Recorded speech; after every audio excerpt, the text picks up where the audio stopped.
In this video, we are going over 5 ways you can connect to the divine. And there's many other ways we can say this. Connect to source, connect to that which you actually are, all that is, consciousness. There's many different names, so you can really use that interchangeably. God would be another one, universe would be another one. I wouldn't get too caught up in the wording. What I ultimately mean is connecting to what you really are, to your heart, and being in alignment with that so that you can start taking actions and start moving in your everyday life from that place. So that's what we're going to be going over coming up next, the 5 ways in which you can do this.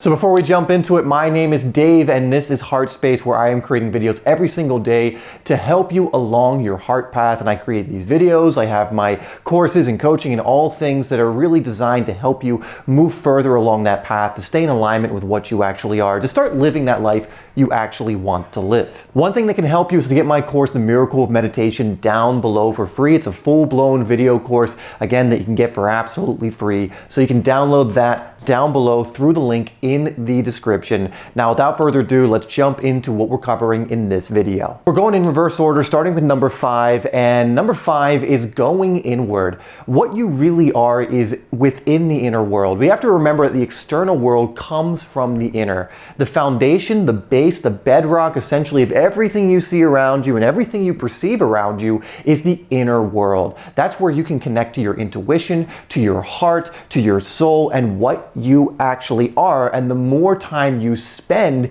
in the inner world, the more you're doing the inner work, the more you're following your heart, the more you are tuning in. I like saying tuning in, like tuning into what you actually are, the more you're going to be able to express that outwardly as well. When you are connecting to the inner world, you are tuned into the divine, tuned into source. This is when you can start taking upon inspiration. This is when things start to come out of left field, like an idea just pops in your head and you have no idea where it came from, and it's like the perfect solution to something, or something even happens in your physical realm, which is an amazing synchronistic thing, because the more you connect to your inner world, the more your outer world also starts to beautify.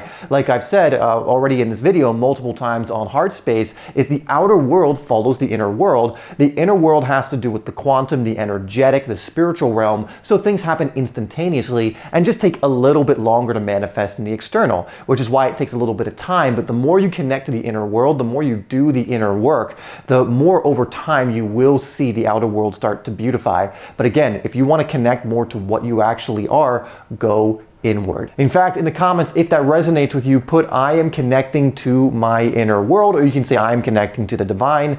And if you do this in some way every single day, you will get better at it and you will start to notice big differences over time. Number 4 is to connect to those in communities who are doing the same thing. And I mean for real. There's a lot of communities out there, so-called spiritual communities and things of that nature, and I think the intention is usually pretty good. But I'm talking about communities that are actually doing the work, not communities where you can just air out your dirty laundry or perpetuate your victim story. I can understand that that can be very appealing, and a lot of us get identify with these stories and victimize ourselves. But when it comes to our growth and actually connecting to what we are, it's actually doing more harm than good. And groups where it's kind of like there's no help really being given and it's just there to really continually perpetuate that story, I don't find too helpful. Again, you can totally be a part of those groups, use all of this and take all of this with discernment, but find a group of like-minded and like-hearted people all coming from a similar level of energy,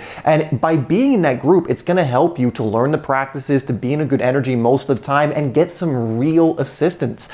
Be around someone that even when you're blowing up and you're kind of in your victim story, they stay grounded and rooted in that source energy, in that divinity, and don't really perpetuate your story, but give you an example of what you actually are, understanding that you're so much bigger than the story. You're infinitely bigger than the story. And if you can find peers that are on this level, that's going to go a long way towards your growth and being able to connect to what you actually are more often than who you think you are through a story or something else. So that would be the criteria I would look for when going into a group.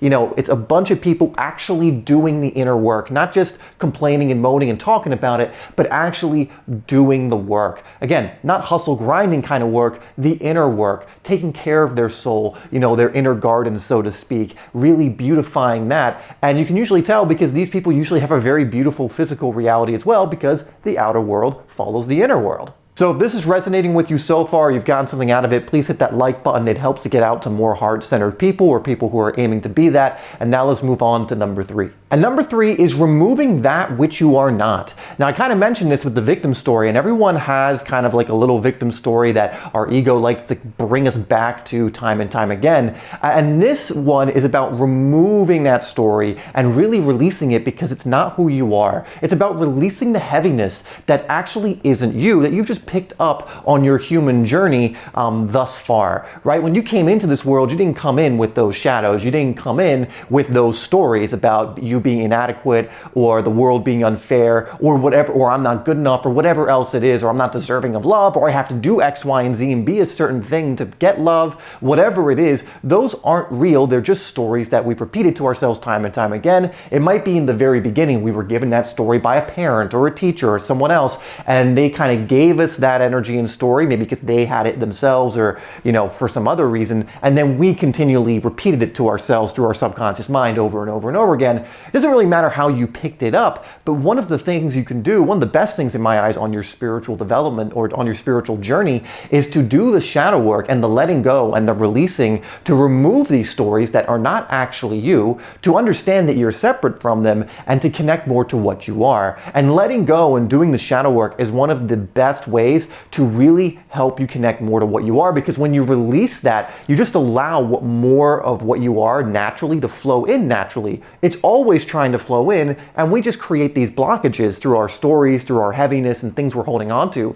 But once we remove that, you know, what we are can actually naturally flow in fairly easily. Again, you can't not be what you actually are. It's always there, always ready for you to connect to it. It's not something you have to create or go out and achieve. You know, it's just something for you to become aware of and to consciously connect to more often. You know, I know it sounds so simple, but it is the truth. If you just connect to it more, you'll start moving in that way more. And it really isn't about like building another stream or another river that's got this new energy and now that's suddenly divine energy is coming in. It's always trying to come in. It's the only river in town, actually, and we've just covered it up with kind of junk and stories and other things, which disallows it from flowing, you know, as smoothly as it could, so to speak. But if you remove that, you let go of the gunk that's really just blocking it, you let go of the stories, you do the inner work, the shadow work, the things you need to do in order to release it, that stream, that river starts to flow just much more effortlessly. Have you ever felt, for example, if you have experience with letting go, you've released something and immediately like a weight's been lifted and you feel so relieved and you're like that?